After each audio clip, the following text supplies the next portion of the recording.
Hello guys, welcome back to our channel simplified study official. तो guys आज के इस वीडियो में हम बात करने वाले हैं जीडीएस की जो आपकी वैकेंसीज़ आई है, जिसमें 44,228 जो आपके लिए वैकेंसीज़ निकली हैं, उसमें किस तरीके से आप सिलेक्शन पा सकते हैं। तो बेसिकली जो ये वीडियो है, अगर गाइस आपके 50%, 60%, 70, 80 या 90 से नीचे हैं तो ये वीडियो आपके लिए है। ठीक है, किस तरीके से जो सिलेक्शन है, ठीक है, किस तरीके से आप पा सकते हो जीडीएस की जॉब के लिए। ठीक है, इंडिया पोस्ट में अगर आप चाहते हो वर्क करना, ठीक है, सिलेक्ट होना चाहते हो, तो कुछ ऐसी 5 ट्रिक्स आज मैं आपको इस वीडियो में बताने वाली हूँ, जिसका आप यूज़ करोगे तो आपके जो सिलेक्शन के जो चांसेस है वो क्या है, बढ़ जाएंगे। ठीक है, अगर आपने पहले अप्लाई कर दिया है तो कोई बात नहीं, आप उसे एडिट कर देना। ठीक है, वो भी मैं आपको बताऊंगी। और अगर आप अप्लाई करने वाले हो तो ये जो सारी मैं ट्रिक्स बताने वाली हूँ, ठीक है, ये पूरी वीडियो देखना एंड उसके बाद अप्लाई करना एंड आपके सिलेक्शन के जो चांसेस हैं ये बढ़ जाएंगे। और अगर कोई 90% से ज़्यादा वाला मेरी वीडियो देख रहा है तो उसके लिए तो मतलब सिलेक्शन आप कहोगे 100% हो ही जाने वाली है। ठीक है, मतलब कह सकते हो उसके लिए हो ही जाएगी। जो 50% से लेके 90% तक है उनके लिए बहुत ज़्यादा इंपॉर्टेंट वीडियो रहने वाली है। तो गाइस स्टार्ट करते हैं। ठीक है, 1 बाय 1 सारी जो ट्रिक्स देखेंगे। पहले जो 2 ट्रिक्स हैं वो थोड़ी कह सकते हो नॉर्मल है, उसके बाद जो 3 ट्रिक्स हैं वो बहुत ज़्यादा इंपॉर्टेंट है और ध्यान से समझने वाली है। ठीक है, तो पहली हम देख लेते हैं। तो पहला हमारी जो फर्स्ट ट्रिक है वो क्या है, always choose high division vacancy. हमेशा आपको जो डिवीजन है, मतलब कह सकते हो कोई जिला हो गया, ठीक है, स्टेट हो गई, वहाँ से आपको अप्लाई करना है जहाँ पे वैकेंसीज ज़्यादा हैं। उससे क्या होगा, आपका जो सिलेक्शन का कह सकते हो प्रोबेबिलिटी है या आपकी सिलेक्शन होने के जो चांसेस हैं वो क्या हो जाएंगे, इंक्रीज़ हो जाएंगे। ठीक है, बढ़ जाएंगे। तो मान लो फॉर एग्जांपल, मान लो मध्य प्रदेश है या मान लो पंजाब है, ठीक है, या मान लो कोई भी ऐसी स्टेट है या डिस्ट्रिक्ट है जिसमें वैकेंसीज ज़्यादा है बाकी डिस्ट्रिक्ट या स्टेट से, तो आप उसके लिए ज़्यादा अप्लाई करो। उससे क्या होगा, क्योंकि वहाँ पे वैकेंसीज ज़्यादा है। ठीक है, अगर आप अप्लाई करोगे तो आपके जो सिलेक्शन के चांसेस हैं वो बढ़ जाएंगे। ठीक है, तो ये तो सिंपल फर्स्ट ट्रिक है। ठीक है, नॉर्मल है। नेक्स्ट है सेकंड ट्रिक आपकी, give post preference on all post. ठीक है, अब आपको क्या करनी है, जब आप अप्लाई कर रहे हो ना, आपको पोस्ट प्रेफरेंस देनी है। ठीक है, किस तरीके से देनी है, कितनी देनी है, वो भी मैं बताऊंगी। ठीक है, जैसे आप अप्लाई कर रहे हो, आपको पोस्ट प्रेफरेंस का जो ऑप्शन है उसमें आपको पोस्ट प्रेफरेंस जो है ज़रूर देनी है। ठीक है, कि आप कौन सी पोस्ट को प्रेफरेंस देना चाहते हो। ठीक है, सेकंड जो ट्रिक है वो आपकी कौन सी आ जाती है, all category have to give post preference. ठीक है, सारी कैटेगरीज जो हैं, ठीक है, जनरल हो गई आपकी, ओबीसी होगी, EWS हो गई, ठीक है, ये हम सारी बात करेंगे। उसमें आपको क्या करना है, पोस्ट प्रेफरेंस देना है। किस तरीके से देना है, कौन कौन सी कैटेगरी दे सकती हैं, कौन कौन सी कैटेगरी नहीं दे सकती पोस्ट प्रेफरेंस, वो भी बात कर लेते हैं। तो गाइस यहाँ पे देखो, यूआर यानी कि जनरल जो है सिर्फ पोस्ट प्रेफरेंस, मतलब अगर मान लो कि मान लो 44,000 यहाँ पे वैकेंसीज़ हैं। ठीक है, मान लो उन्होंने, मैं एक आइडिया के हिसाब से आपको बता रही हूँ, मान लो 20,000 जो है SC ST के लिए रखी हैं। ठीक है, तो जो मान लो यहाँ पे जनरल कैटेगरी है वो SC ST के लिए तो कर ही नहीं सकती, क्योंकि गवर्नमेंट का ये बेसिकली रूल है कि जनरल कैटेगरी के लिए उसे उतनी ही पोस्ट मिलेगी जितनी जनरल कैटेगरी के लिए उन्होंने क्या किया, फिक्स की हुई है। तो यहाँ पे जो यूआर यानी कि जनरल कैटेगरी है वो तो किसी और पोस्ट के लिए प्रेफरेंस नहीं दे सकती। दूसरा है EWS एक तो अपनी, जैसे कि EWS के लिए पोस्ट प्रेफरेंस दे सकती है और उसके बाद जनरल कैटेगरी के लिए भी दे सकती है, EWS UR के लिए दे सकती है। नेक्स्ट है OBC। जो OBC कैटेगरी है वो सिर्फ अपनी, मतलब किसी और की, जो कह सकते हो SC ST के लिए वो क्या है, पोस्ट प्रेफरेंस नहीं दे सकती। उसके बाद अगर आपकी SC है, ठीक है, शेड्यूल कास्ट है, तो अपने साथ साथ आप शेड्यूल कास्ट के लिए भी और पोस्ट प्रेफरेंस आप जनरल कैटेगरी के लिए भी क्या कर सकते हो, दे सकते हो। ठीक है, इससे हालांकि जो जनरल कैटेगरी है उसकी थोड़े कह सकते हो वैकेंसीज लेस हो जाएंगी, बट ठीक है, बट फिर भी आपके चांसेस बढ़ जाते हैं। ठीक है, अगर आप चांसेस इंक्रीज करना चाहते हो सिलेक्शन के तो यहाँ पे आप ऐसा कर सकते हो। नेक्स्ट है शेड्यूल ट्राइब्स, ठीक है, ST।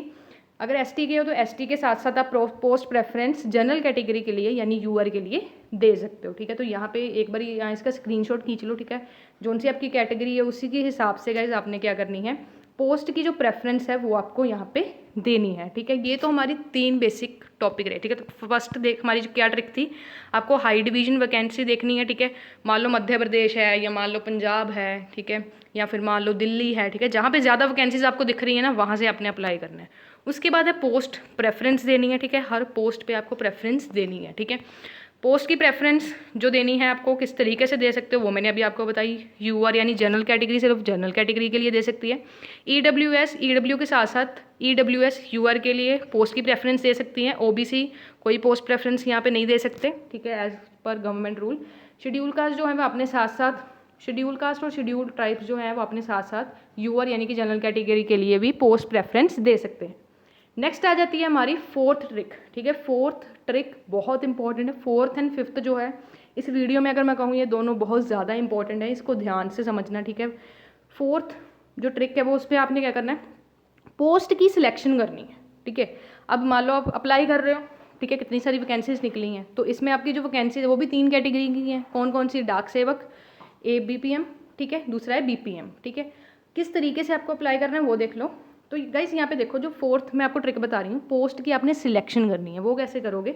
तो यहाँ पे जो हमारी इंडिया पोस्ट की तरफ से वैकेंसीज आई हैं वो टोटल 3 टाइप्स की हैं, ठीक है।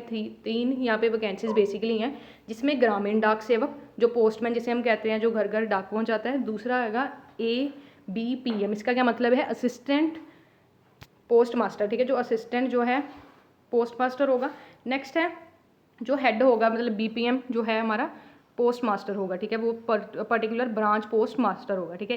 ABPM का क्या मतलब है? असिस्टेंट ब्रांच पोस्ट मास्टर, और BPM का क्या मतलब है? Branch post master. तो ज़्यादातर जो स्टूडेंट्स होते हैं, ठीक है, जो ज़्यादातर गाइस स्टूडेंट्स होते हैं वो क्या करते हैं, BPM के लिए पोस्ट की सिलेक्शन करते हैं, ठीक है, क्योंकि इसमें जो सैलरी है वो भी 2000-3000 ज़्यादा होती है, ठीक है। इसकी और साथ ही साथ कौन नहीं चाहता कि मैं किसी जॉब में लगूं और सबसे ज़्यादा मेरी हाई रैंक हो, ठीक है। तो इसी जो BPM है इसमें ज़्यादा लोग अप्लाई करते हैं और पोस्ट की सिलेक्शन करते हैं, ठीक है।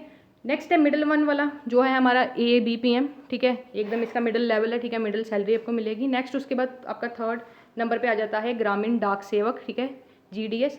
तो यहाँ पे आपको क्या करना है, अगर आपके 90+ हैं, ध्यान से सुनना मेरी बात, अगर गाइज आपके 90+ है ना, तो उस केस में आपको क्या करना है, आपको BPM सिलेक्ट करना है, अगर 90+ है तो। अगर आपके कम है, ठीक है, मान लो 90 से कम है, 50 है, 60 है, 70 है, 80 है, 90 है, ठीक है, 90 से कम है, तो उस केस में आप क्या करोगे, मान लो आपके अगर 80 तक हैं, ठीक है, तो उस केस में आप ABPM assistant branch post master को क्या कर सकते हो, पोस्ट की सिलेक्शन कर सकते हो।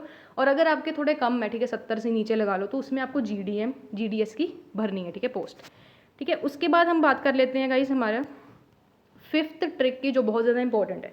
अब गाइस आपकी अगर है 90+, ठीक है, 90% से प्लस है, 91, 95, 99, 100%, अगर आपके ज़्यादा है तो उस केस में आपको क्या करना है, जो 5th ट्रिक है, मतलब अगर आपके 90+ हैं तो आपको अर्बन एरिया में क्या है, सिलेक्शन मिल सकती है। मतलब जब आप भरोगे ना, आपको पोस्ट प्रेफरेंस पूछा जाएगा, आपको जैसे मैंने आपको बताया GDS है, ठीक है, BPM है, इसमें कौन से आपने पोस्ट की सिलेक्शन कर ली, उसके बाद आपको पूछा जाएगा, ठीक है, आपको कौन सी प्रेफरेंस करनी है, अर्बन या रूरल, ठीक है, ग्रामीण इलाकों में या फिर शहरी इलाकों में। अगर आपके 90+ हैं तो अर्बन के लिए डेफिनेटली आप चूज़ कर सकते हो, ठीक है, इसको सिलेक्ट कर सकते हो।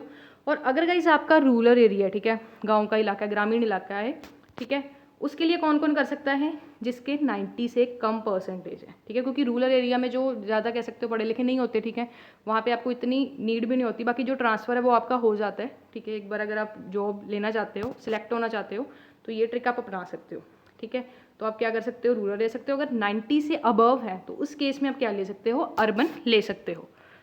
तो गाइस अब एक बार हम सारी जो हमने स्टेप्स थे वो एक बार रिवाइज कर लेते हैं कि क्या क्या थे, जब आप अप्लाई करो एकदम भूलो मत।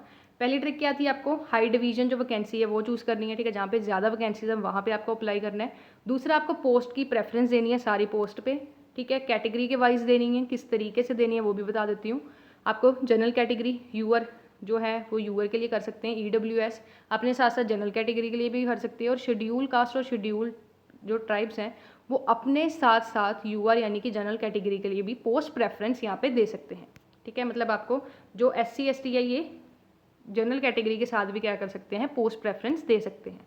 नेक्स्ट फोर्थ ट्रिक आपकी क्या थी, आपको पोस्ट की सिलेक्शन को चूज़ करना है, ठीक है, जिसमें आपके पास 3 आ गए थे, GDS, ABPM एंड BPM, ठीक है। तो मैंने आपको बताया था अगर आपके 90 से बिलो है तो आपको क्या करना है, ABPM, अगर आपके 70 तक है तो ये दे सकते हो, अगर उससे भी कम है तो आपको GDS चूज़ करना है, ठीक है।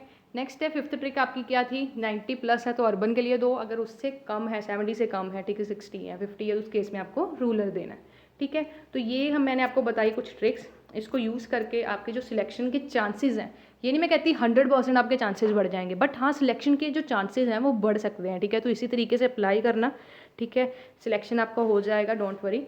तो आज की इस वीडियो में इतना ही। ऐसी वैकेंसीज़ के लिए और ऐसी इन्फॉर्मेटिव वीडियोस के लिए हमारे चैनल को सब्सक्राइब करो एंड बेल आइकन को प्रेस करना बिल्कुल मत भूलना, ताकि कोई भी न्यू वीडियो आए आपको नोटिफिकेशन मिल जाए। Thanks for watching.